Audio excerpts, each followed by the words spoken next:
Hi, welcome to Hannity. And tonight, a ceasefire in Iran as Democrats get whiplash after spending, the last 24 hours accusing President Trump of pending war crimes and pretending to care about the horrors of war. Democrats are now accusing President Trump now of chickening out because he's pursuing a negotiated settlement. So if President Trump decimates military targets, which are legitimate war targets, that would be bridges and infrastructure, they attack him. If he tries for a negotiated settlement and lives can be saved, he's horrible also. The only horrible people in this equation are his critics. Now, this president is ensuring that Iran will never, ever have a nuclear weapon, which makes the world a safer place for your children and grandchildren, something they simply choose to ignore. Now, meanwhile, the legacy media mob, they are literally spewing Iranian propaganda and presenting that as fact. Multiple outlets publishing an insane 10-point peace plan from Iranian state media and suggested that the president has agreed to these terms, ignoring the president's statement about a different 15-point, very real American plan, ignoring, of course, the president's statement about this plan. And as it turns out, President Trump literally threw this so-called proposal in the garbage. Take a look.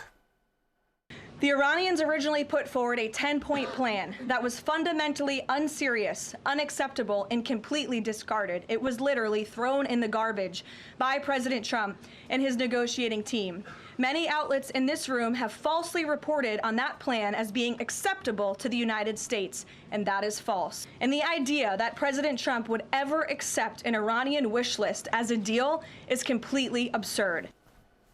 All right, here are the facts. The list touted by the New York Times, other so-called legacy media outlets, is a bogus terrorist wish list with demands that President Trump, if you know President Trump, if you knew President Trump, would never, ever entertain.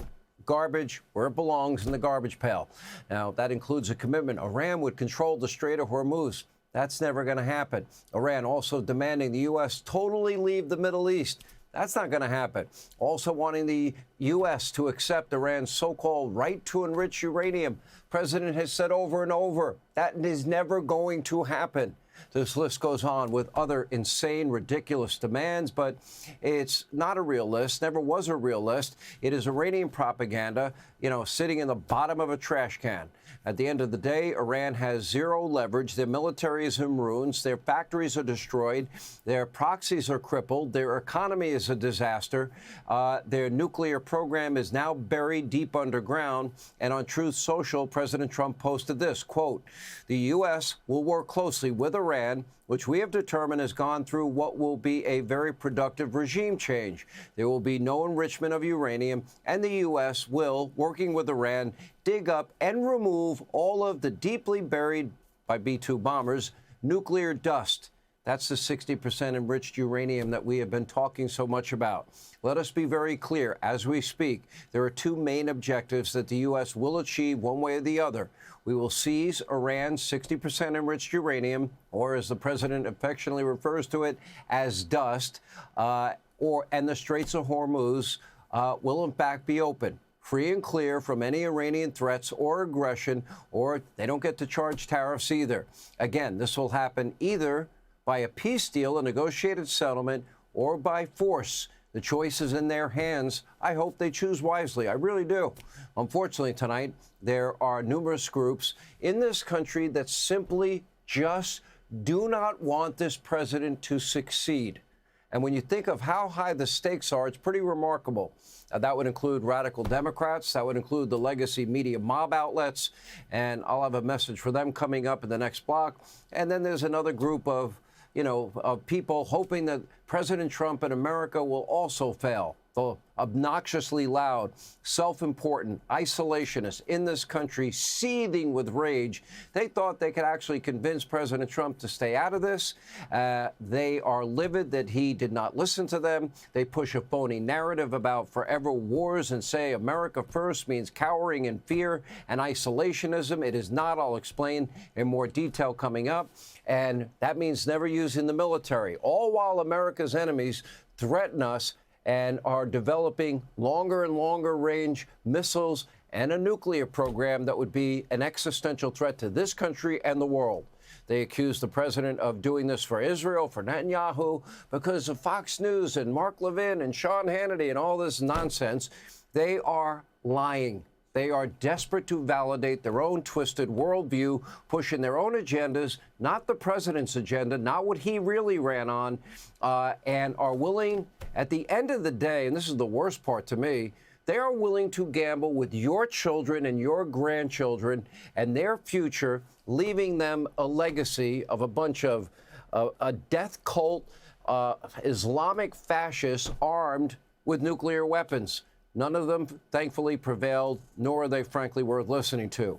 Now they are reduced to snowflakes. They're upset that Donald Trump's language to the #1 state sponsor of terror, that was where the message was directed.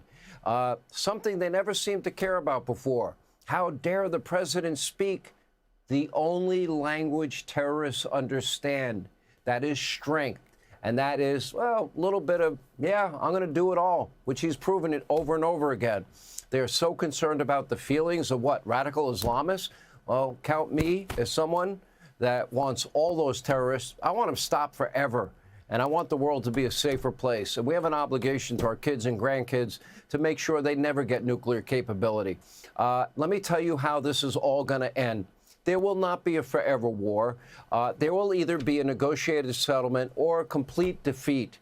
They won't hold the Strait of Hormuz hostage. They won't charge tariffs for passage. The 60% enriched uranium, the dust, will be handed over or it will be taken. That's how this is going to end. One of those two ways. And unlike everyone else, the president put the safety and security of future generations first. He said that early on. He did what no Democrat or Republican president before him would do, even though they all said the same thing, that Iran can't have nuclear weapons. Now, the end result will be a safer world for your children and your grandchildren. And my prediction is history will be kind to President Trump's resolve, his moral clarity, his clear understanding of what is true evil in our time. Hey, Sean Hannity here. Hey, click here to subscribe to Fox News YouTube page and catch our hottest interviews and most compelling analysis. You will not get it anywhere else.